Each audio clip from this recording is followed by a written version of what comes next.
I want to talk about how I got lucky. I never looked at contracts that I signed for a very long time. I was very eager to start a job, any job, and so I signed tons of freelance and full-time contracts I never read, thirsty for a byline on any media site or blog that would have me. Fighting these potential employers on anything, even big red flags in the contracts, was terrifying because I thought if I called attention to the fact that they were hiring me, they would take the offer away. And that's pretty common for young people fresh on the workforce and in their first adult jobs. We're especially vulnerable to big companies that are preying on cheap and replaceable labor. But at any age, marginalized people are also desperate for work. And after all, we can't all be the diversity hire. So LGBTQ people and people of color are also nervous to ask for any changes to contracts that HR people have assured them, and I'm sure you guys have heard this, standard, nothing to worry about. Everyone signs the same contract.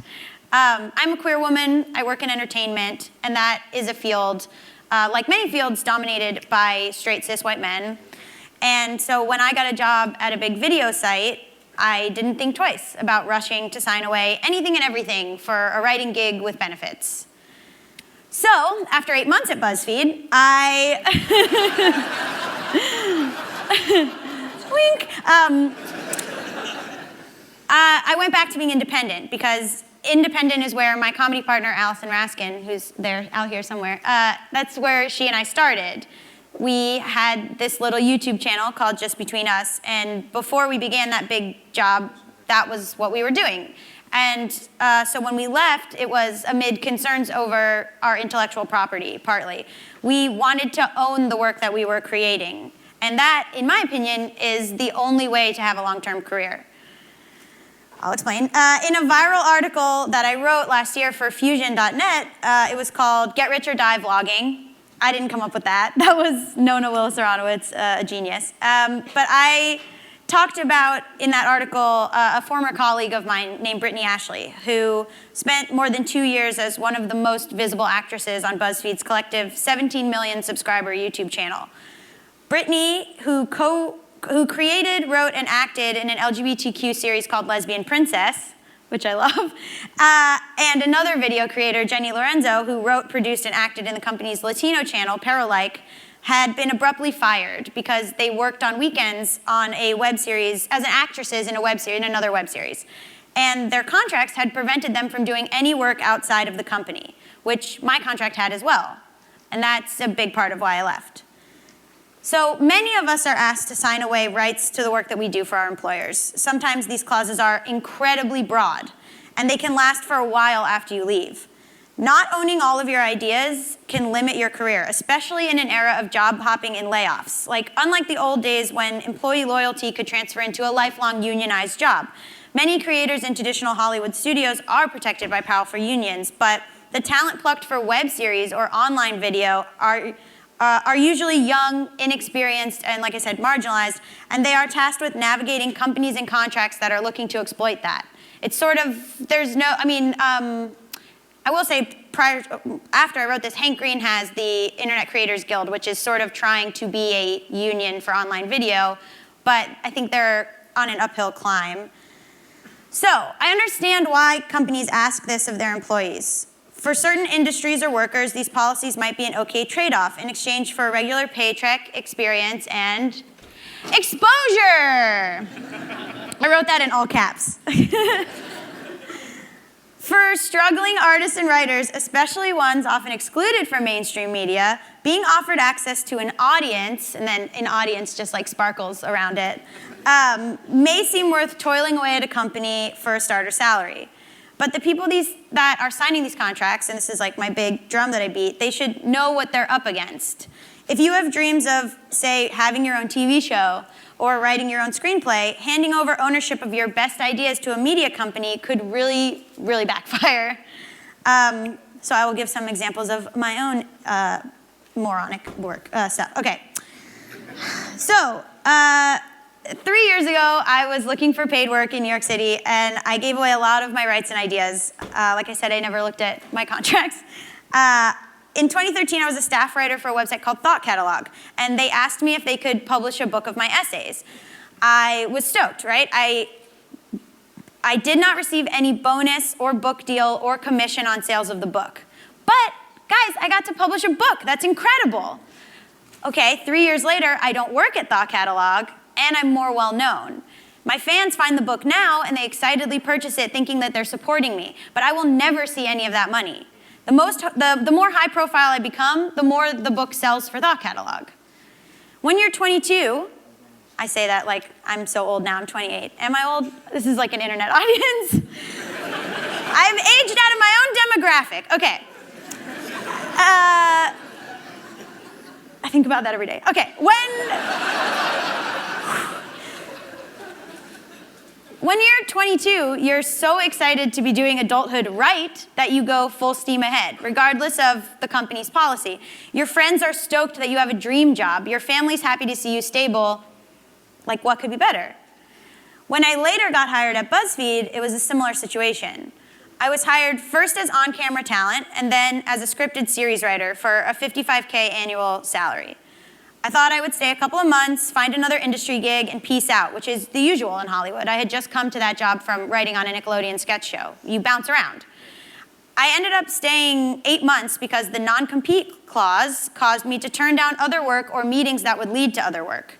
There was a constant push and pull about how much we could do outside of BuzzFeed. It became a cycle. You can't create outside the company, so you can't ever leave the company, so you can't ever grow, so you have to stay, and then you're trapped. But I left BuzzFeed in 2015, and they still own a Facebook fan page with my face on it. They can promote whatever they want there, using both my name and my image for the rest of my career. I still show up on their Snapchat account sometimes. They could conceivably cut together all the videos I made for them into a series, sell that series for millions of dollars, and not give me a penny or tell me about it at all. It's 100% legal. So I enjoy being independent. But as Andy mentioned earlier, because of my podcast, the financial side is less stable to being independent. So I've written about this too. What is it like to be too visible to have a real job, but too broke not to?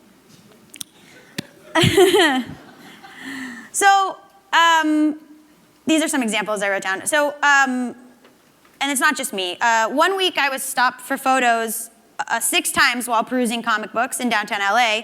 And then the next week I sat faceless in a room of 40 people vying for a courier job. I've walked a red carpet with $80 in my bank account. Popular YouTube musician Megan Tonjes told me that she performed on VidCon's main stage last year to screaming fans without knowing whether she'd be able to afford groceries later that day. Moderately successful YouTubers like Connor Manning have also told me they were recognized 6 times at their job selling memberships at the Baltimore Aquarium, or Rosianna Halsey Rojas, who had people freak out at her Topshop register, or Rachel Whitehurst, who was forced to quit her job at Starbucks because fans memorized her schedule. Yeah. So Allison and I make money now from ads that play before our videos, from freelance writing or acting gigs, from brand deals on YouTube or Instagram. Mostly we do a lot of our YouTube stuff for free. And the influx of income is and remains unpredictable. You know, this is what I like to say. My Instagram account has 425K followers, sometimes 426. It's fluctuating right now, going back and forth. I don't know what the people want. Is it more of my face? Is it less of my face? I don't know. Okay. My Instagram account has 425K followers. I've never made $425K dollars in my life collectively. I don't even know what that would look like. So, like Andy said, recently I launched a podcast called Bad with Money, and the name couldn't be more appropriate. I never had money, so I never thought about how you got money. I just assumed you hopped around from different jobs, like a writing mercenary or like a gun for hire. I never wrote up a budget. I never kept track of where my money was coming from. But it always came from somewhere, and I thought, one day there'll be a windfall, and that'll just fix all the problems I'm doing right now. And so, back to the internet. An economist I interviewed likened trying to get famous on YouTube or Twitter or social media to shelling out money for college. In each case, one suffers through hard work and 0 to negative income in the hopes of a later payout.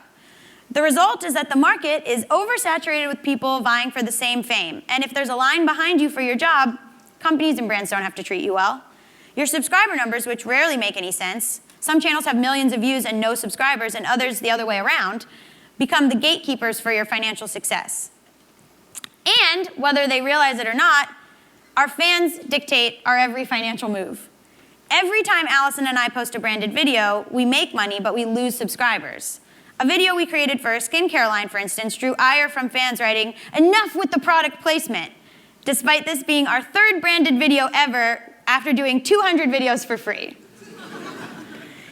YouTuber Anna Akana, fed up with comments calling her a sellout, posted a video explaining how without brand deals, YouTubers can't survive.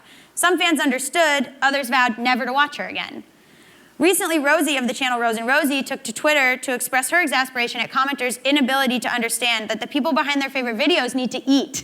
Brand deals are even more important now. In the last week or so, the hashtag #YouTubeIsOver which I love, started trending in response to new regulations on YouTube ads. It turns out YouTube is implementing or trying or is started enforcing a new standard where videos that don't meet certain moral or taste criteria are unable to be monetized.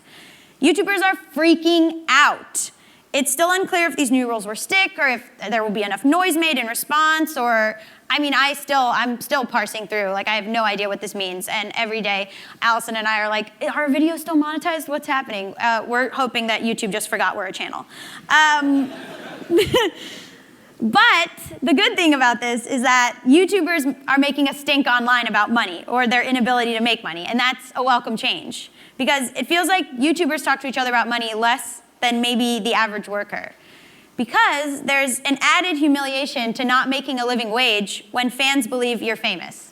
So it adds an extra layer of silence. This system of not talking about these kind of things, I think, especially hurts women and people of color and LGBTQ people and non-binary people, marginalized people. There are limited job opportunities in the entertainment industry for people in these groups, and YouTube is like a really big foot in the door. So though diversity is a big buzzword, in practice, nearly 80% of showrunners are still white men. So for marginalized artists, a creative writing job, directing, acting, having their own channel, being the, be-all, end-all of their own content, that's like a godsend. And a major reason companies can get away with these one-sided agreements is because I think we don't know our own worth. We think we should be grateful for the chance, often given to us by straight cis white men, and when they overwork us or underpay us, we should be thrilled with our own exploitation. We're just lucky to be there. So,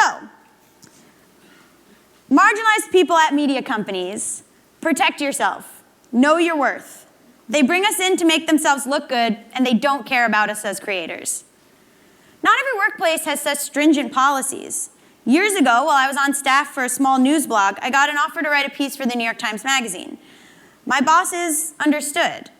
It made their blog look more legit to have a writer that was also working for the Gray Lady. It was a win-win. Other video places I've heard about have their writers go off and sell TV shows or sell movies, and they're welcomed back into the fold with open arms because their success means success for that company. So, this company welcomed me back after I had finished my big opportunity. They were happy for my individual success. In other words, there is a way for companies to produce good work while still supporting their own employees' career growth. As the writer Ashley Ford tweeted, "There's nothing wrong with making trade-offs, but compromise shouldn't mean your employer always gets the better deal. You should win too." Here's a story about this very festival. A female speaker messaged me asking what my rate was going to be to speak with you guys here today. She and I were doing the exact same talk, and I told her what I was making. She was making much less than that. She was scared to ask for a higher fee in case they reneged on asking her to speak today. I told her it's a festival for independent creators. My talk is about money and valuing yourself. Tell them I sent you.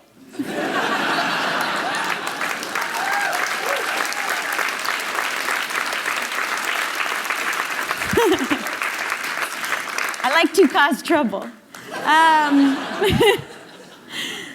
She went to them and asked for more money and cited my rate as an example, and they upped her fee. So, thank you.